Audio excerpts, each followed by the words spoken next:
was 80 MB, and what I could able to write in the exams was 80 KB, and the marks I got was in binary digits. And finally, at the end, when I get the degree, and that time the brain was fully empty. So now it's the time for the table topic session. So today the table topic session will be conducted by Toastmaster Muthu Lakshmanan. He is a mechanical engineer and working in sales and marketing for JK Fenner for 5 months. So ladies and gentlemen, please put your hands together to welcome Toastmaster Muthu.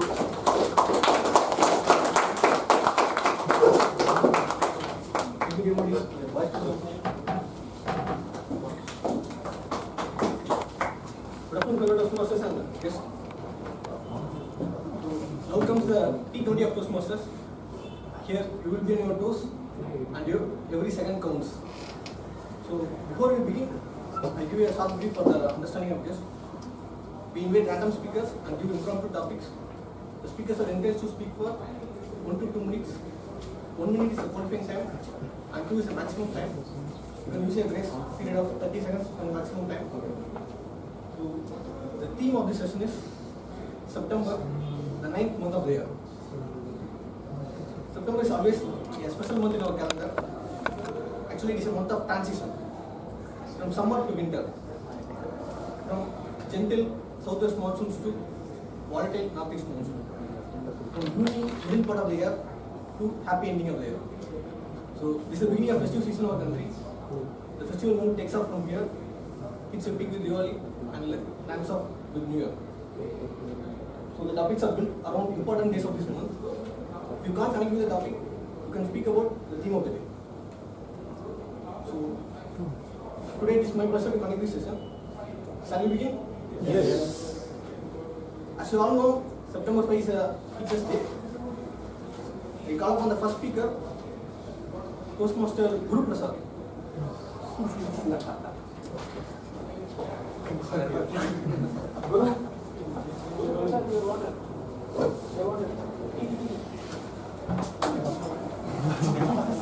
I'm leaving. The topic is the best brains are always found on the last benches. The best brains are always found on the last benches. Right from my first standard till my college days, I was always a front bencher. I always used to sit in the front. I always used to be very close to my teachers. Always raise my hands whenever a question is asked, whether I know the answer or not. Just make sure the teacher identifies me. When I was a pet of my teachers, I had my own advantages. I grew up in life. Even most of the Toastmasters meeting, I used to sit in the front rows, except when I take roles, because when you take roles, you have to make a grand entrance into the stage. So I always go back, wait there. When they call TM Guru Prasad, I just walk like this to the stage. So that people, I get some 5-10 seconds of extra applause till I reach the stage. That was the only advantage I understood as a backbencher. Now, in our college mates WhatsApp group, I see that most of those tall guys who were thrust into those last benches are either running their own business, employing hundreds of front benchers like me, or in Singapore, Malaysia, US, and some name countries which I don't even know how to spell or pronounce their names, they are running thriving business abroad. So the longer you go away from the teacher, the longer distance you travel from India and thrive. Is that so? Maybe because they were sitting long, they had a big horizon to watch in the classroom. The same thing they applied, they were watching all over the world and decided to grow.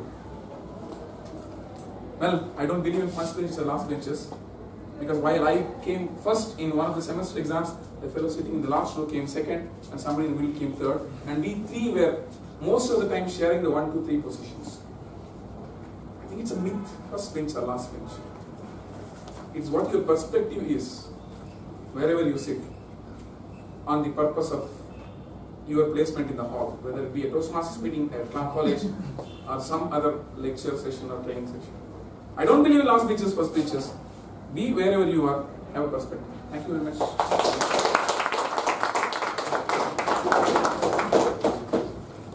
I invite the next speaker, Toastmaster Santosh.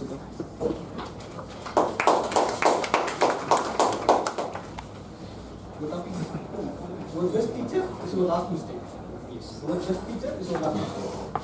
Thank you for this topic. Best teacher and the last mistake. I want to talk about the mistake what I committed and earned a very good teacher. When it was 11th standard, there was a situation where I don't know how to handle my examination. I got fumbled in my examinations. I don't know how to prepare for my computer science examination. It was in a C programming. I prepared. Okay, I thought fine. I need to prepare a bit. I need to prepare a bit for my examination. I came with bit paper. I hold it in my shirt, and with lot of courage, I took it and kept in my exam pad, and I started to write. Later, I was just looking at the paper, and I thought, can I go ahead? Can I copy? Before to that, my examiner, computer sir, is standing behind me, and he hold the bit paper from me, and he asked me to get out from the examination hall. That's it. I thought, God, everything goes off. They are going to dismiss me. Everything has got ended. Later, that sir, he did not do anything. Later, he did not inform to anybody, but he called me and he started to speak. Why? What's the reason for copying? I told him, sir, no, I did not study for the exam. Later, he asked, no, this is not the way you should do it. Later, I heard a very, I heard a teacher from that moment. Later, after that, he started to call me and he started to counsel me. On that part, where I started, it's the moment when he took me to principal office. That's it. There, I would have demolished. That's the way I earned a very good teacher. Over to those.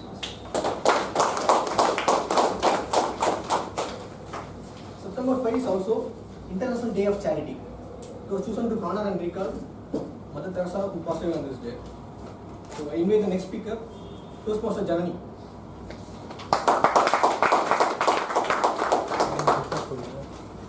You have to give up something in order to get something.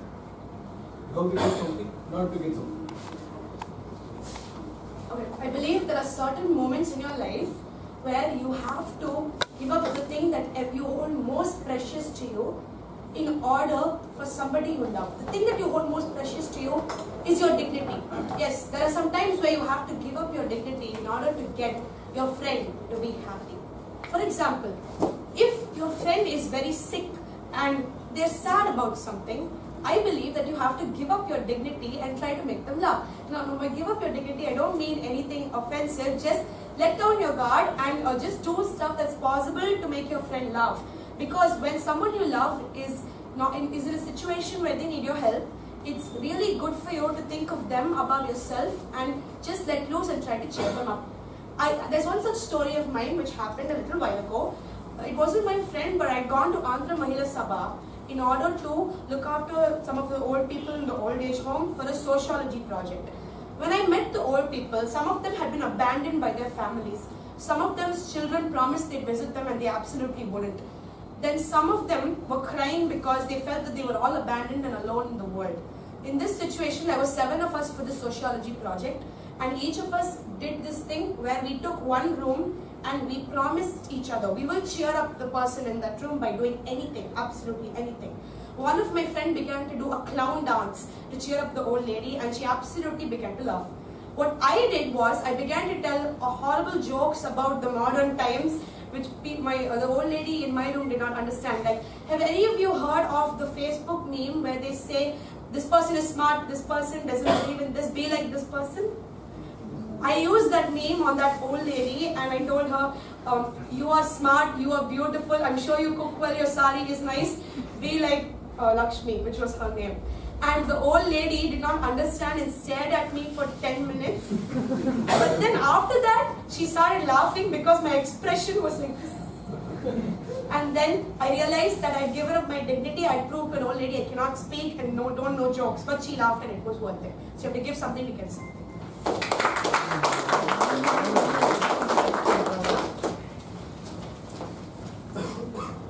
September 13 is International Chocolate Day. So US celebrates Chocolate Day on September 13, whereas other countries celebrate it on July 7. So I don't know the reason actually for this. I call upon the next speaker, Toastmaster Priya.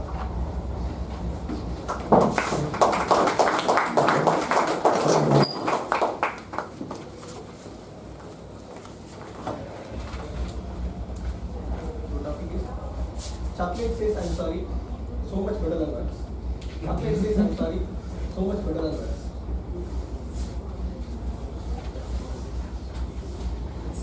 I think I'll go to the actually, to accomplish in life, I believe there are three things. One is discipline in life, one is the hard work. And along with this, the very other important thing is the time. Because there are certain things which happen at certain time. Even after having this hard work and discipline, there is one more thing, that is the patience. If you see the examples of some successful people, they have, after seeing all the twists and turns in their life, they have achieved that success. It is not been for a shorter time, but they have retained that position for a longer time. So I feel the person who laughs last, he laughs the longest and the loudest. So end of the day, it may be anything in life. If you have the patience and the perseverance to achieve in your life, you will be the one who will be ultimately happy in your life and will be giving the loudest smile in your life.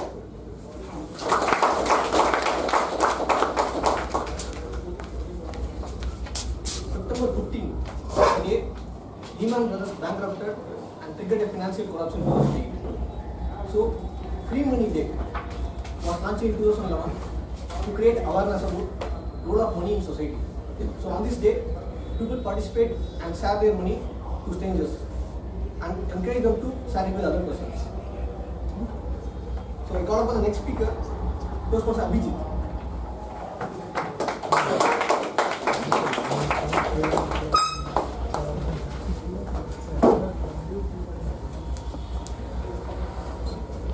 The topic is the best thing money can buy. The best thing money can buy. Good afternoon, Toastmasters and guests. The best thing money can buy will be something that can provide happiness to a person who is in need. You may not have money, or you may not have something that you could buy with the money that you have, but you could provide happiness to somebody with the money that you have, because that person may not be able to afford that item or that gift or that luxury. So for you, the ultimate dream might be to get a BMW or a flat or even have a 5-star dinner. But for somebody needy, even a small biryani packet would be the luxury that they are dreaming of. So the best thing money can buy could be not for you, but for somebody who's in need. It could also be that when you are looking at the amount of money that you have versus the amount of things that you can fulfill, it could always mean that you may not be able to fulfill all your dreams, but it would be very much possible for you to fulfill somebody's dream on a daily basis. For one dream of theirs can be fulfilled by you, or you can provide good service to somebody, even if that doesn't need you to shell out any money from your side. So anything that can fulfill any person's happiness can be something that can be the best thing money can buy. Thank you.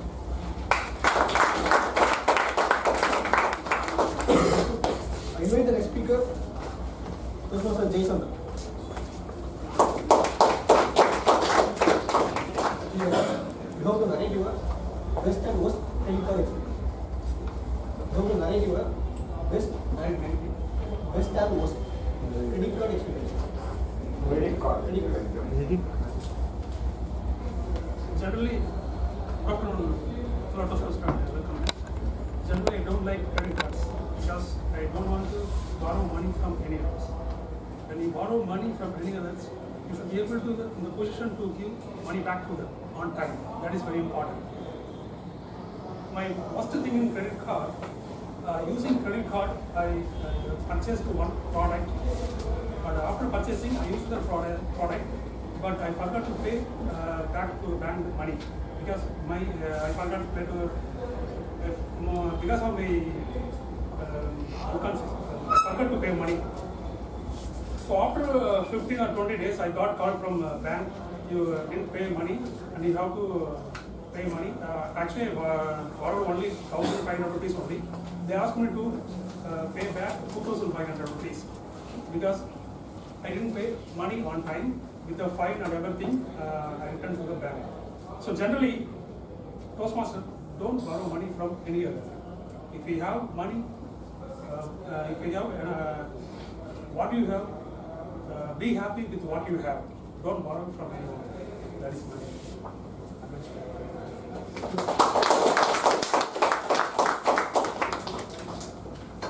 We also celebrate September 15 as Engineers Day to remember the legendary engineer Sir Visvesvaraya. So I call upon the next speaker, Engineer Charan.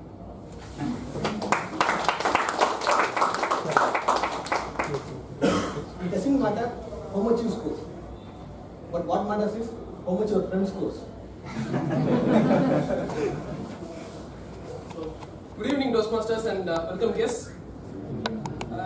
Regarding the topic, I'm sure everyone would have experienced this. Actually, definitely I did, because whenever I used to feel down because of the low scores I got in the exams, my first question would be, what is the score? To my neighbor, who usually happens to be Toastmaster Arjun. And then when he says, I scored low, I just got 18 on 20. I used to look at him like, dude, please, I got 2 on 20. And you're talking about 18 being a low score, and that's what puts me down more than the thing that I scored just 2 marks. Seeing that the guy who studied only as much as I did scored more than me. So I think I have enough. Thanks. I call upon another engineer, Devaraj.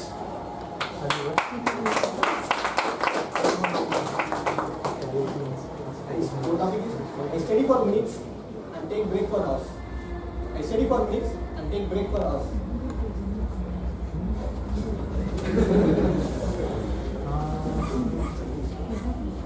Actually, I study for hours and take weeks rest. Can you all believe me? No, right? But actually, in school days, I don't know how to study.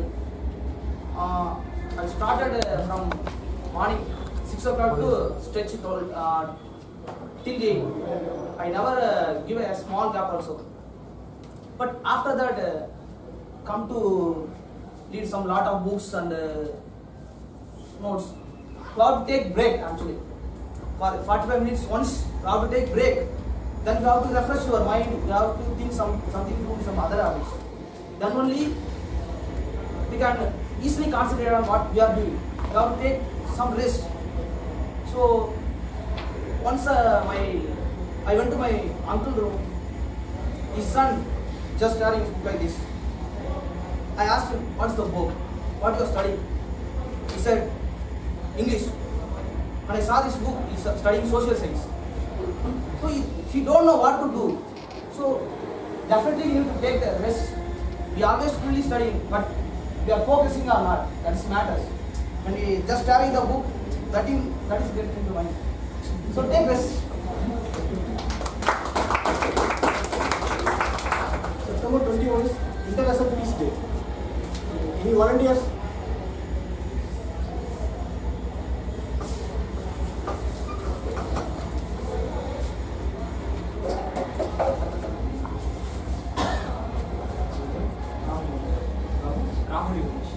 Our topic is peace begins with a smile.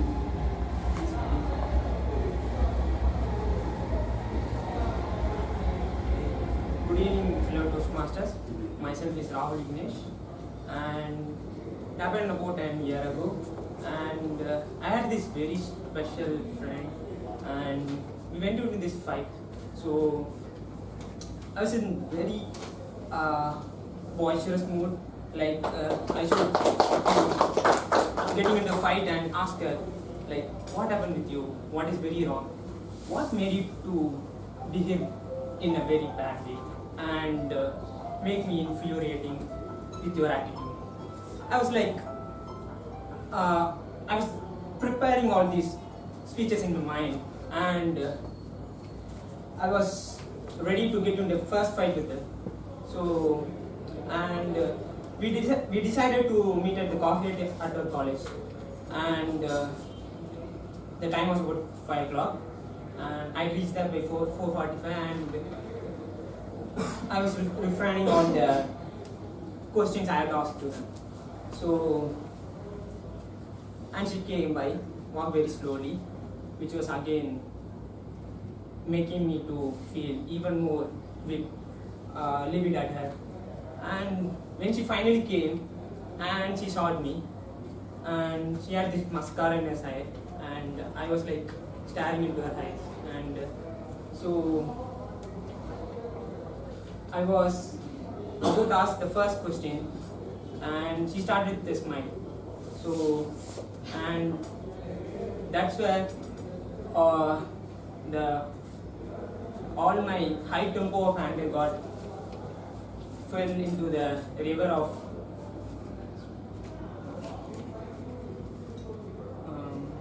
calmness. So that's it.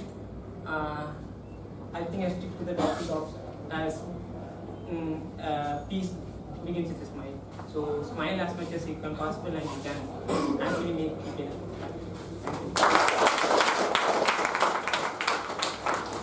More volunteer?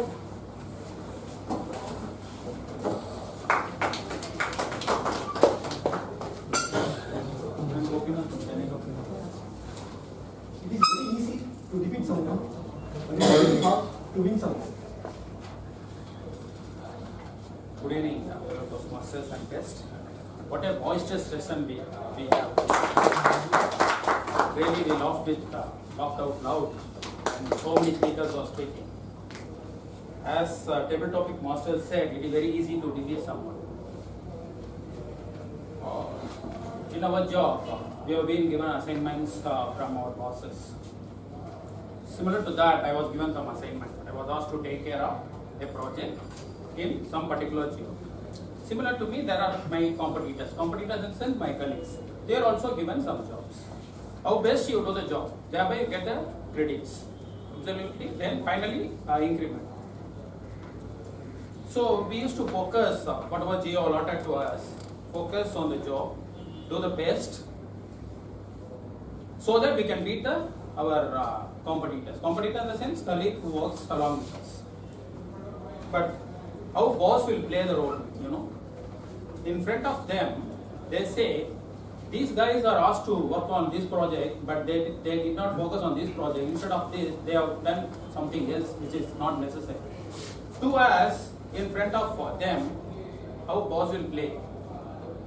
These guys are asked to do this work, but they have not done what is required for the required project.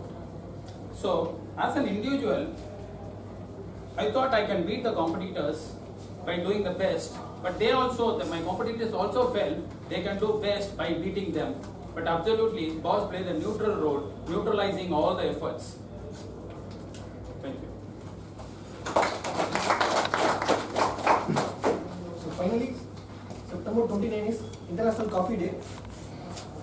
So I hand it over to Muthu.